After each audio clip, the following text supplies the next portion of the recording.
Well folks, we're here already. The final build of Special Projects Pack number 20. The week always flies by, and as I mentioned earlier on today, I wanted to do a bit of housekeeping regarding the future of Special Projects, and it seemed like an appropriate place to bring it up in pack number 20. It's a nice round number. I do have more planned regarding the existing 200 plus vehicles which we've already done, but that's for another time. Now, the reason why I need to bring this up just before we get into the build is because of course, the cars just don't go on forever, and we don't know at the moment how long Gran Turismo 7 itself is going to go on for. We can have conjecture and speculation all day long, but we really don't know. It could be a couple of months, it could be a couple of years, for all we know. And we still have updates, we still have esports. It doesn't seem to be necessarily slowing down, and yet the game doesn't really seem to be going anywhere.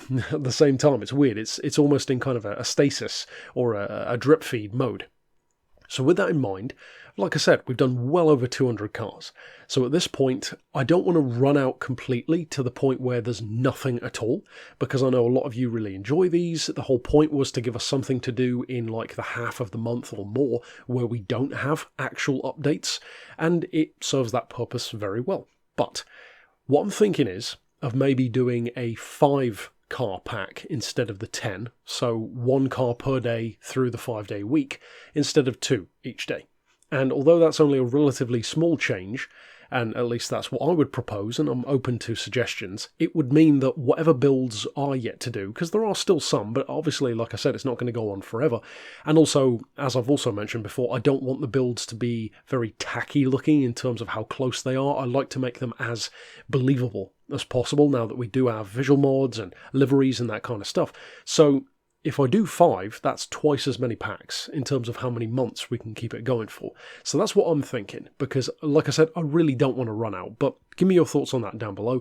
As far as this particular build though, it is of course a Gran Turismo legend. It's the NISMO R-Tune variant of the R34. Now of course a few different people have done this particular livery, but this one, as far as what I could see, it's the one that I liked in terms of looking pretty damn close in terms of wheels, colour choice, all that kind of stuff. The one thing I will say though, and you'll notice this if you do click the link below and add it to your car, is that you will need to remove what the player has done in 2 specific ways: the side skirts and the rear diffuser, because those don't match the actual car. Aside from that, I love everything else that they've done, and funnily enough, for a 400 and nearly 50 horsepower Skyline, you actually don't need to do all that much to the car. It's kind of crazy, and we're using Gran Turismo 6 as the point of reference, so incidentally, the weight is exactly the same. So you literally need to do nothing at all on this car to the weight, which is kind of crazy. So we've got, in terms of tyres, the Sports Hards already on there, so I've decided to keep it at that to see what kind of a difference the rest of it makes. As far as the Club Sports section, well, in fact, if we jump into the Ultimate section, I have gone for the High Lift Cams S. So, of course, to jump back to the Club Sports, that cancels out those cams anyway. We've got the Sports Clutch and Flywheel. The semi-racing stuff involves, of course, predominantly the limited slip diff, as always. We've got the height adjustable sports suspension. For the racing section, the polished ports, the balance tuning. Some of that is directly referencing Gran Turismo 6 in terms of what they tell you about the car. We've got the racing intercooler, the silencer, the discs, the pads, and of course the torque vectoring center diff as well. I haven't done anything else there in terms of, weight loss and all that. Well, obviously not weight loss. I haven't done anything in the extreme section either. And of course we already showed you the ultimate section. So yeah, like I said, it's kind of weird for a car that you would automatically put on a similar pedestal to stuff like a Mines Skyline, or at least I would when I think of those aftermarket cars. HKS this, Mines that, and yet this Nismo version actually isn't as crazy as it initially seems. 440 horsepower is great, but that's kind of a walk in the park for an R34 Skyline. So in terms of what we've actually done to it, as you can see, 570 points, which is pretty good. That's quite good, actually, for a sports hard tyre dominant force, such as a Skyline is. As far as the ride height, we've got 100mm, as you can see. Of course, the anti-roll is fixed for the height adjustable suspension setup. 27 and 45 for the dampers, 2.35 for the springs, 1 degree of camber. Of course, the toe is already set as well, with 0.20 in on the back.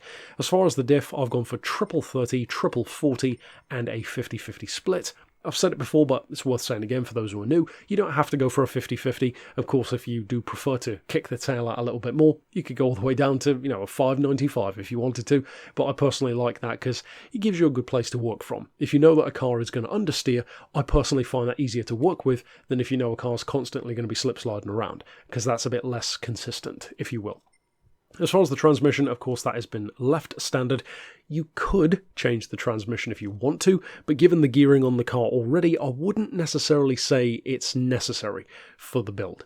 Necessarily. As far as the rest here, the ballast, the power, none of that's adjusted.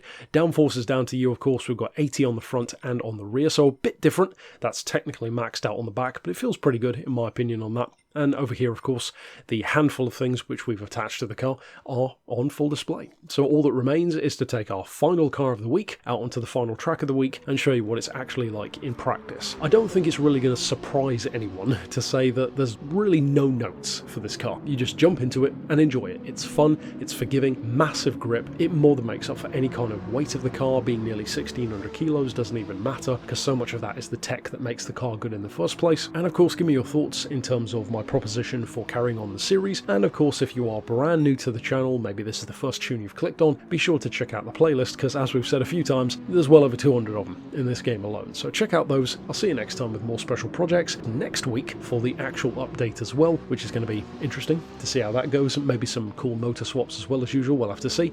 And for now, thanks for watching.